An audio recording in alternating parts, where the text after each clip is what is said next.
Welcome to my blog Sonal की family. I hope से बढ़िया होंगे, अपनी फैमिली से एंजॉय कर रहे हैं। तो पिछले ब्लॉग में जैसे मैं बताई थी कि मैं अपनी भगनी के घर आई हूँ स्वीटी का। तो ये रात को भी बारिश हो रही थी, सुबह भी हो रही थी, पर इस टाइम अभी बारिश रुकी हुई है। तो मैं यहाँ पे थोड़ा सा वीडियो बनाने के लिए नीचे आई थी। इतना सुंदर व्यूज़ है ना, चारों तरफ हरियाली है। और ये जो गेट से मैं चढ़ रही हूँ ना, ग्राउंड फ्लोर में इनका दुकान का कुछ सामान रहता है और सेकेंड फ्लोर पर ये लोग फर्स्ट फ्लोर पर ये लोग रहते हैं। तो मैं अब सीढ़ी से ऊपर चढ़ रही हूँ और सबसे पहले आपको ये 2 तोते मिलेंगे जिनका नाम मुझे नहीं पता और मैंने पूछा भी नहीं थी कि इन प्यारे प्यारे तोते का क्या नाम है। और इससे अब हम अंदर चलेंगे तो यहाँ पे क्यूरम रखा जिसमें कि आपको 18 फिशेज रहेंगी, तरह तरह की थी। और स्वीटी नहा धोकर पूजा कर रही थी। और ये वीडियो स्पेशली मेरी बेटी सानवी बना रही है, तो इस वजह से आपको थोड़ी सी प्रॉब्लम्स होगी क्योंकि वो वीडियो थोड़ा सा फास्ट लेके जाती है। और यहाँ पे सुबह सुबह पूजा हो गया था, जिसका शंख कितना अच्छा वो बजाती है।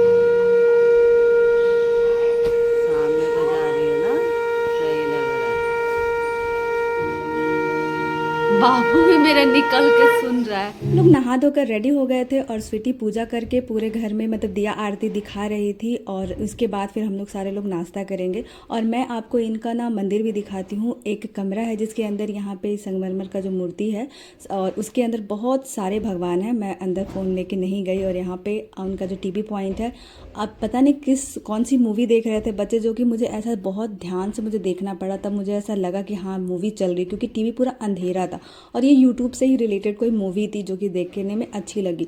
और ये उनका जो हॉल है और ये स्वीटी का कमरा, और स्वीटी के कमरे के बगल में ही उनके पापा का कमरा था जिसमें मुश्की खेल रही थी इससे पहले। ये रहा उनके पापा और माँ का कमरा है।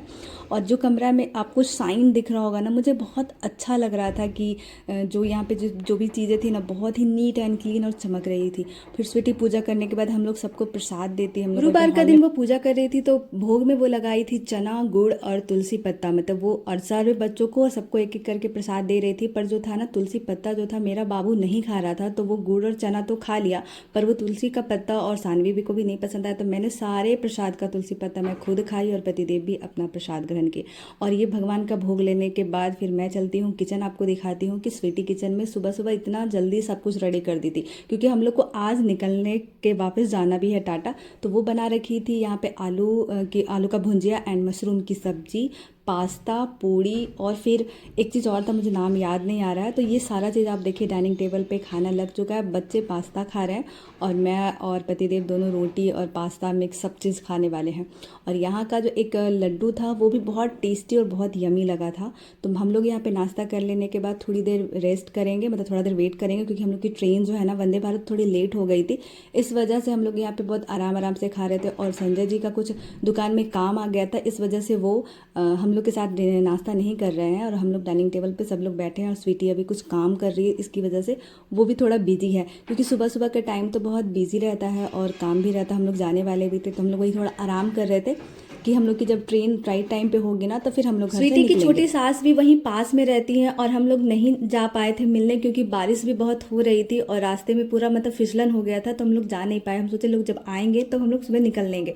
तो निकलने से थोड़ी देर पहले मैं उनके घर आती हूँ और बच्चे घर पे ही थे, तो मैं आ गई हूँ उनसे मिलने के लिए। और पास में ही घर था और हम लोग सब लोग से मिलते जुलते निकल लेते हैं। और यहाँ पे आपको एक सामने एक लोहे का गेट दिख रहा होगा, वो उन लोग का ना मेन गेट है। वहाँ पे लॉक होने के बाद इन लोग का अंदर हो जाता है। और ये जो सामने आपको दिख रहा होगा ना, ये जो दुकान, ये उनका गैराज है, मतलब उनका जो दुकान है। और सारी चीज़ें पार्ट्स है ना गाड़ी के, वो आपको यहाँ वहाँ पूरी फैली हुई दिखेगी। और हम लोग सबको बाय बाय करते हुए मैं निकल पड़ती हूँ। बांसपानी मेरा एक स्टेशन है, वहाँ पहुँचने वाले हैं। मौसम और रास्ते का व्यू इतना खूबसूरत था ना कि एकदम ऐसा लग रहा था कि ये सब जगह पे मैं हमेशा आती जाती रहूँ, क्योंकि हम लोग जहाँ पे रहते हैं ना वहाँ पे इतनी हरियाली नहीं है और वैसा मौसम भी नहीं रहता। और मेरा स्टेशन जो है ना आ गया है बांसपानी, और थोड़ी देर वेट करने के बाद मेरी ट्रेन भी आ जाती है। फिर हम लोग बाय करते हैं और फिर मैं आगे बढ़ती हूँ। और हम लोग के साथ संजय जी के एक फ्रेंड वो भी साथ में सफ़र कर रहे हैं। हाँ चलो बाय बाय जीजा जी।